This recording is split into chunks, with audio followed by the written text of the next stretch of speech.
शांति।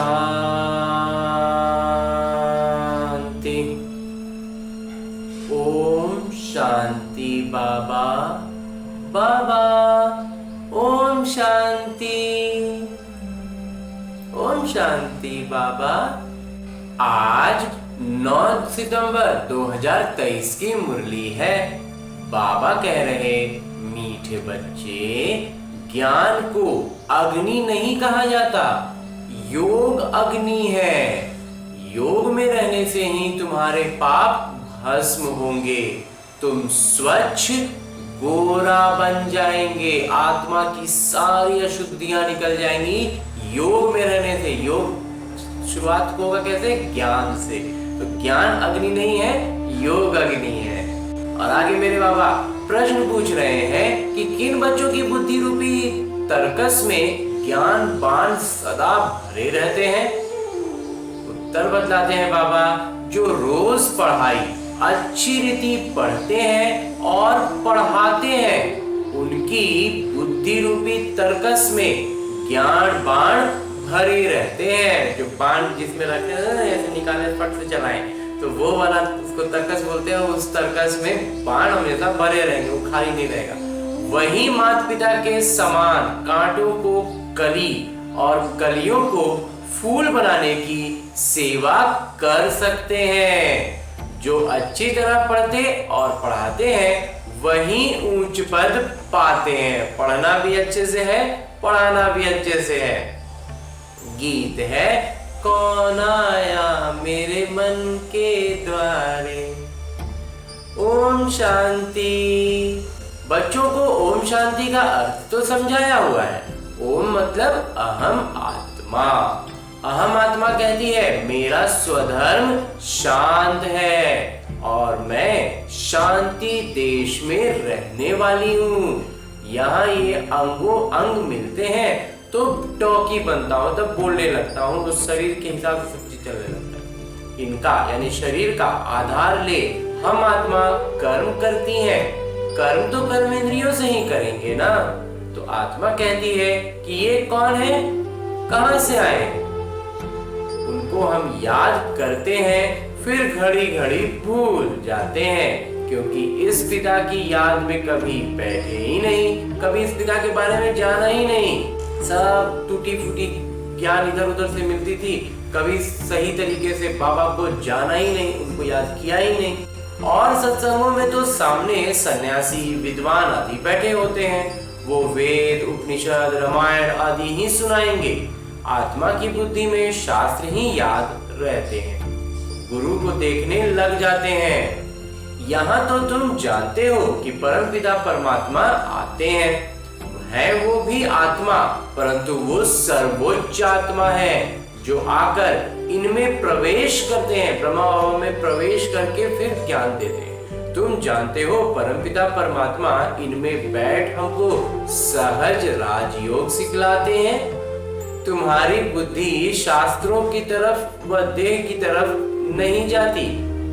तुमको अपने को अशरीरी आत्मा निश्चय करना है। इसमें ना खुद को शरीर मानना है और ना शास्त्रों में जाकर के उलझ जाना है। बाबा कहते हैं इन दोनों से अपने आप को अलग करेंगे, अशरीरी मान के आत्मा समझ के निश्चय करेंगे इस बात का। तो सबसे प्रथम में क्या आएगा? आत्मा। आत्मा के आधार से ही शरीर चलता है, शरीर उसी अनुसार चलेगा, उसी अनुसार मिलेगा। आत्मा अविनाशी है। हम आत्मा बेहद के पिता से वर्षा लेते हैं। बाबा अपना और मनुष्य सृष्टि के आदि मध्य अंत का परिचय बैठ देते हैं। उनको ही ज्ञान का सागर कहा जाता है। मेरे बाबा जो है ना, वो ज्ञान के सागर है और वो ही आकर सम्मुख बैठ हमें सारी बातें बहुत विस्तार से समझाते हैं। ईश्वर और उनकी रचना का ज्ञान और कोई में है ही नहीं। ऋषि मुनि आदि सब बेअंत बेअंत कहते आए हैं, न आदि अनादि अनंत कह देते हैं। रचता और रचना बेअंत है, हम नहीं जानते। कहा जाता है फादर शोज सन। बाबा अपना परिचय बच्चों को देंगे, बच्चे बाबा का परिचय औरों को देंगे तो मनुष्य तो उस पिता को न जानने के कारण कह देते हैं कि सर्वव्यापी है।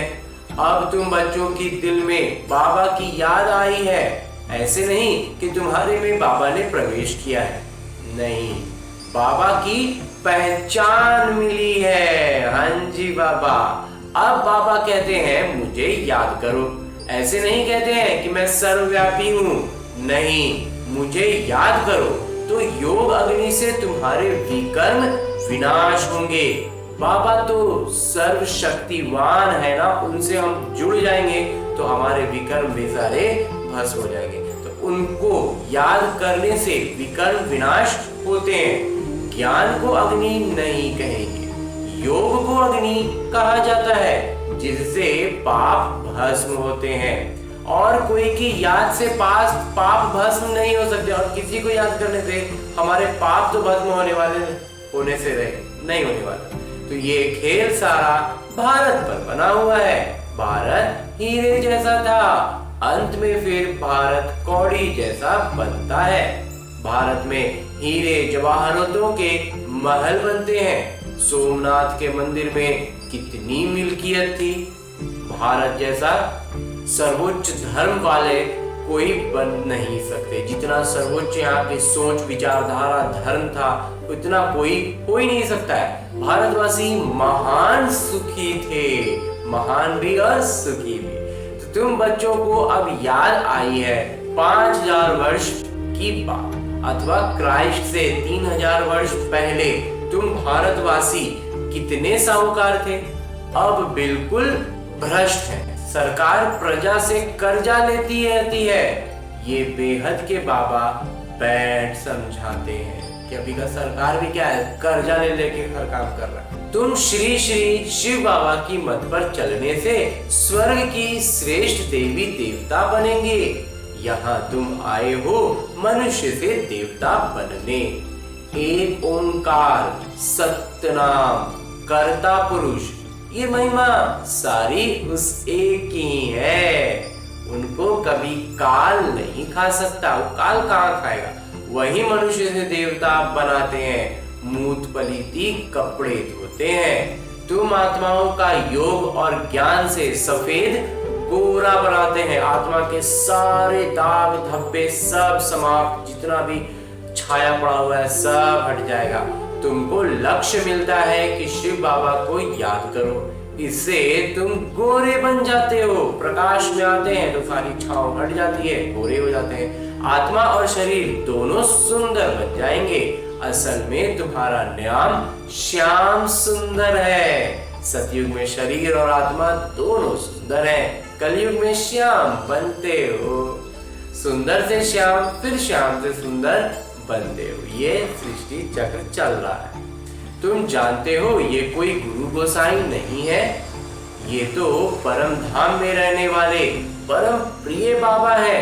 कहते हैं जब धर्म की ग्लानि हो जाती है, भारतवासी धर्म भ्रष्ट कर्म भ्रष्ट बन जाते हैं, तब मैं आता हूँ। ये भी नाटक का खेल है। बाबा को कहा जाता है ज्ञानवान, ज्ञान के सागर। जब भक्ति पूरी हो तब तो ज्ञान सागर आए। जब भक्ति का कोटा कंप्लीट हो जाएगा, जितना भक्ति में सच्चाई थी भक्ति किए, तो बाबा उसका परिणाम देने के लिए आएंगे ना। तो ज्ञान अंजन सद्गुरु दिया, अज्ञान अंधेर विनाश। अज्ञान का जो अंधेरा था वो विनाश हो गया। इस समय सब कुंभकर्ण वाली अज्ञान नींद में सोए हुए हैं। कहते हैं ओ गॉड फादर, परंतु फादर को जानते ही नहीं। कहने को तो कह देते हैं लेकिन उनको जानते ही नहीं, पहचानते ही नहीं है। बाबा आकर समझाते हैं अब अपने को आत्मा निश्चय करो। आत्मा ही पतित बनती है, फिर पावन बनती है। सतयुग में पावन थे, फिर 84 जन्म ले पतित बने हैं। ये भी पहले नहीं जानते थे, अब जानते हैं। इनके बहुत जन्मों के अंत का जन्म है। सब बातों का अनुभवी है। और ये जो ब्रह्मा बाबा है, ये लौकिक दुनिया की हर परिस्थिति का, हर जीवन के हर पहलू के वो अनुभवी है।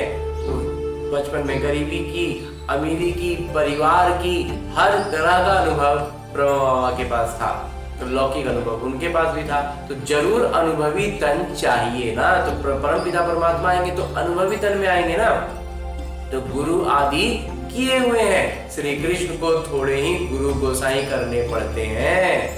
ये भूल भुलैया का खेल है, इसको समझना है। थोड़ी सी बुद्धि में स्पष्टता आने लगेगी ना, तो धीरे धीरे पूरा स्पष्ट होता चला जाएगा।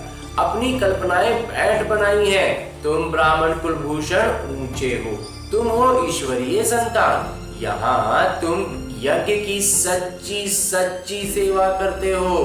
वास्तव में तुम हो रूहानी सोशल वर्कर, वो है जिस्मानी। हम क्या है, समाज सेवी हैं। आत्मिक स्तर पर जाकर के खुद को आत्मा समझ के दूसरों आत्माओं का कल्याण करना हमारा उद्देश्य है। और वो क्या है, समाज में लौकिक दृष्टि से कुछ कुछ सेवा करते हैं, जो सचमुच के सेवादारी है। बाकी तो जो है तो रूहों को ही बाबा पढ़ाते हैं, आत्मा पढ़ती है ना। हाँ जी बाबा, आत्मा सुनती है, आत्मा कहती है मैं बैरिस्टर बना हूं।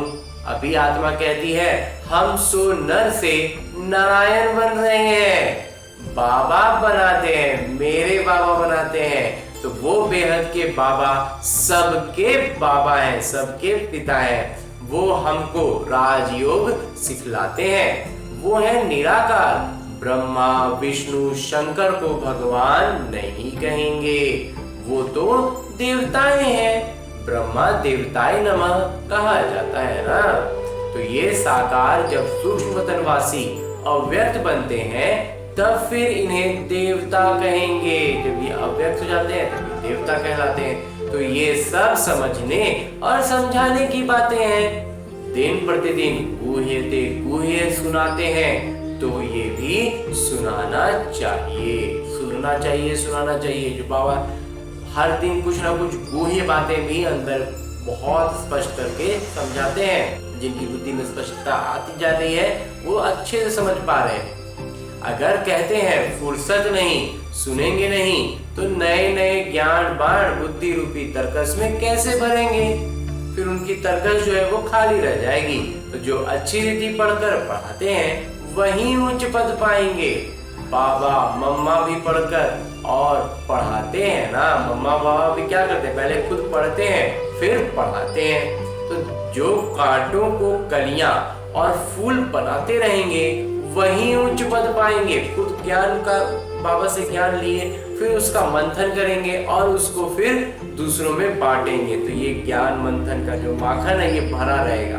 बाबा तर्कस का उदाहरण दे रहे हैं। तो तर्कस जो है जिसमें सारे बाण भरे होते हैं, और बाण निकालो, बाण चलाओ तो बाण लग जाएगा। जब पूरी धारणा में रहेंगे, बाबा मम्मा की तरह पूरा पूरा पुरुषार्थ करेंगे, जितना हो अपना संभव है उतना पुरुषार्थ करते रहेंगे, तो बाबा कहते हैं तर्कस हमेशा भरा रहे। अब बाबा कहते हैं ये तो बहुत सहज है, जितना अभ्यास बढ़ता जाएगा ना उतना सहज होता जाएगा, इसमें डरना भी नहीं है। बहुत लोग कहते हैं ये तो बड़ा मुश्किल है, असंभव है। अरे तब ये लक्ष्मी नारायण कैसे बने? अगर असंभव होता तो फिर लक्ष्मी नारायण बने कैसे? कोई को पता नहीं है, किसी को ये तरकीब, ये ज्ञान, ये बातें पता ही नहीं है, तो कोई इस तरफ पुरुषार्थ कर ही नहीं रहा है।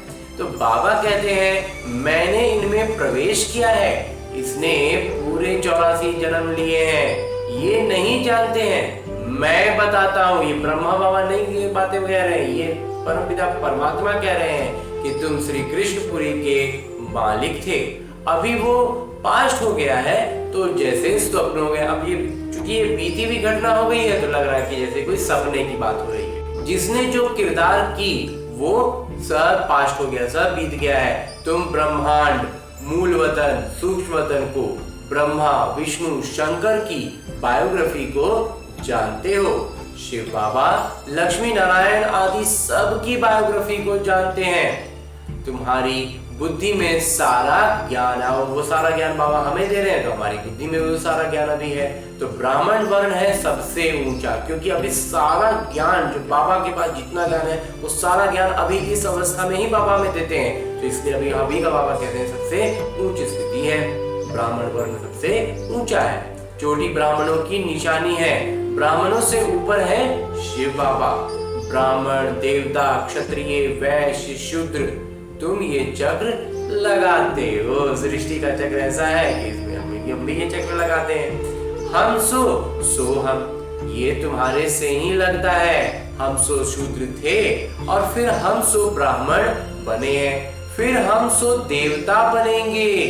कितनी सहज बात है। बाकी हम आत्मा सो परमात्मा कहना, बाबा को सर्वव्यापी कहना, ये तो बाबा की ग्लानि है। ये बात एकदम हम अच्छे से समझ गए हैं बाबा। अब बाबा आए हैं, बाबा समझाते हैं ये रावण तुम्हारा सबसे ज्यादा पुराना शत्रु है, सबसे बड़ा भी है, सबसे पुराना भी है, जिसने तुमको ऐसा पतित कौड़ी जैसे बना दिया है। माया जीते जगत जीत कहा जाता है। माया बड़ी तूफान लाती है, बहुत हैरान करती है, इसमें डरना नहीं है। ऐसे नहीं कि बाबा कृपा करो, नहीं, बाबा कहेंगे तुम्हें पढ़कर अपने पर ही आप ही कृपा करो, खुद का पुरुषार्थ बढ़ाते जाएंगे। बाबा ज्ञान दे रहे हैं, ज्ञान को जितना भरते जाएंगे बाबा कहते हैं खुद पे ही कृपा कर पाएंगे और फिर हम दूसरे आत्माओं पर भी कृपा करने के निमित्त बन पाएंगे। ऐसे नहीं कि हमारी कृपा से आप चिरंजीवी बन जाएंगे। बड़ी आयु वाले तो देवताएं ही होते हैं, ये आत्मा में संस्कार बदलने हैं। तो तुम यहाँ स्कूल में बैठे हो, विद्यालय में बैठे हैं, तुम कहेंगे हम ईश्वरीय विश्वविद्यालय में जाते हैं, स्वर्ग के रचयिता जरूर देवी देवता ही बनाएंगे। भगवान वाच तुमको अपना और सारी सृष्टि के आदि मध्य अंत का राज समझाता हूँ। ये दुनिया का जो चक्र है उनको समझाना है। इस सुदर्शन चक्र को चलाने से तुम चक्रवर्ती राजा रानी बनेंगे। पवित्र तो जरूर बनना है, वो तो सबसे आधार है, उसी के ऊपर फिर बाकी सारी बातें होंगी।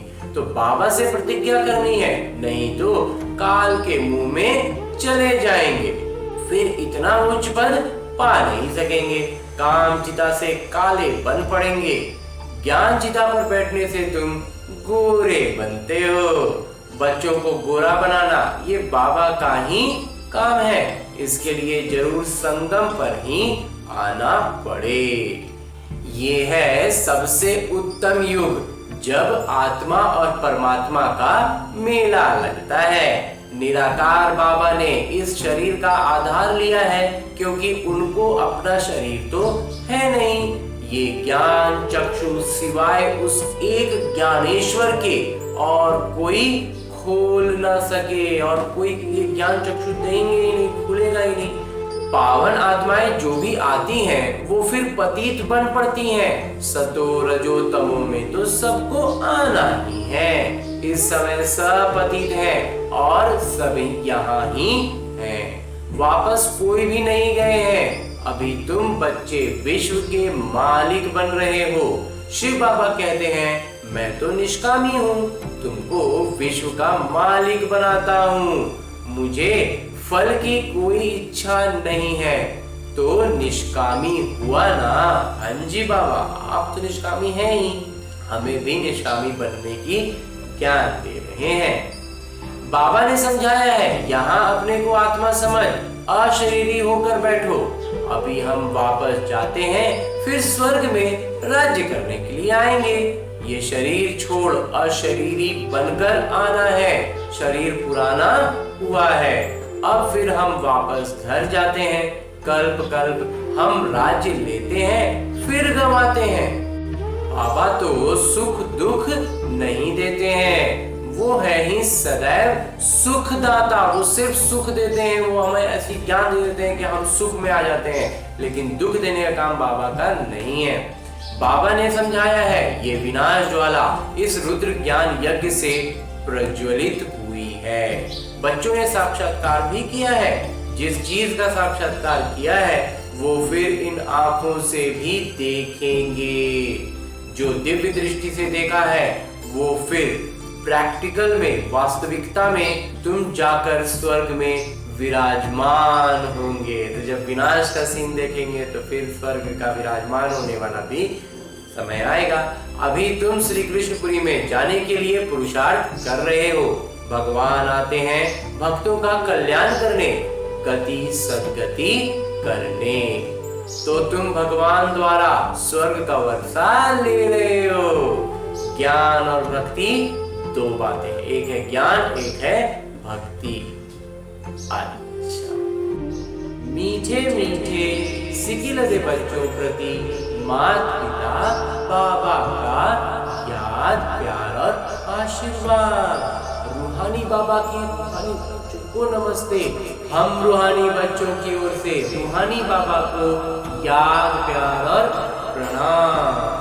धन्यवाद बाबा, धन्यवाद। मुरली के लिए भी धन्यवाद और इस अनूठे अलौकिक ब्राह्मण जीवन के लिए भी बहुत बहुत बहुत धन्यवाद बाबा, बहुत धन्यवाद। धारणा है पढ़ाई पढ़कर स्वयं पर आप ही कृपा करनी है, खुद पर कृपा खुद को ही करनी है, बाबा से कृपा नहीं मांगनी है।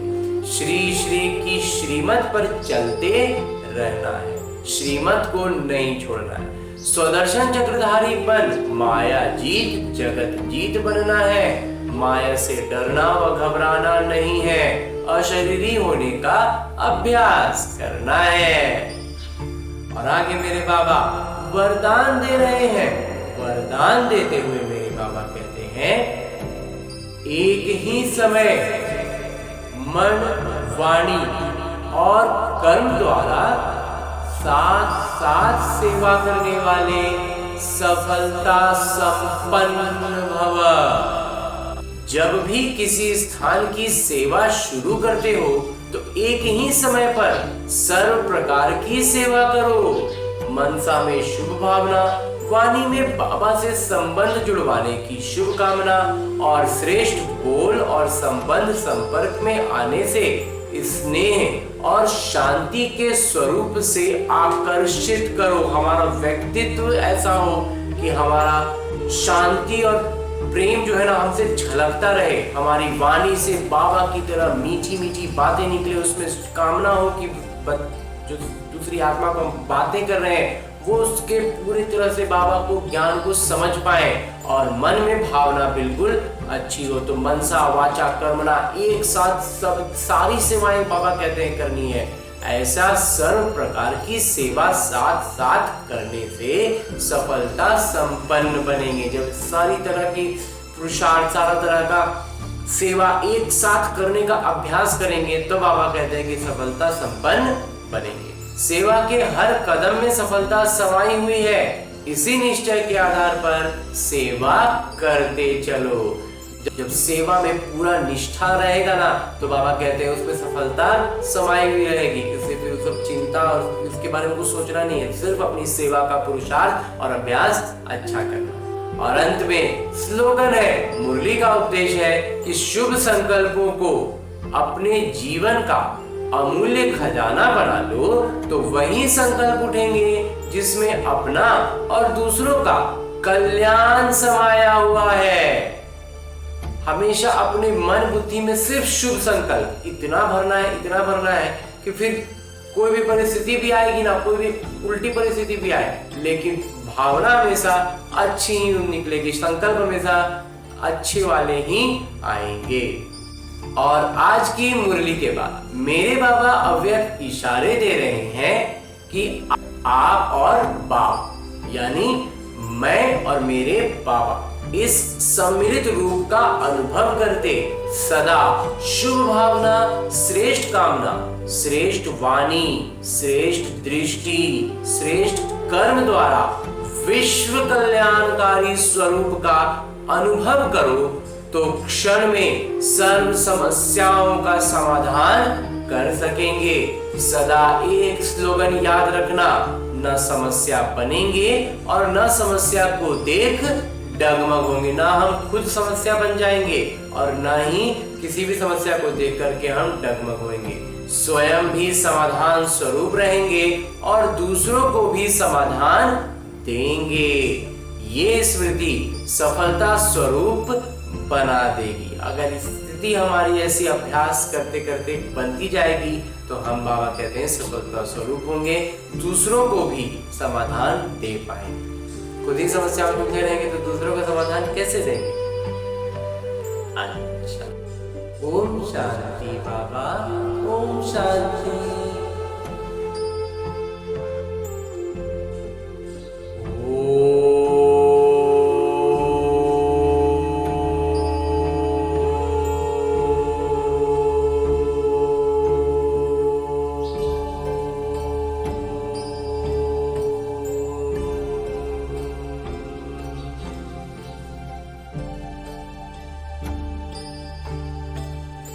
शांति।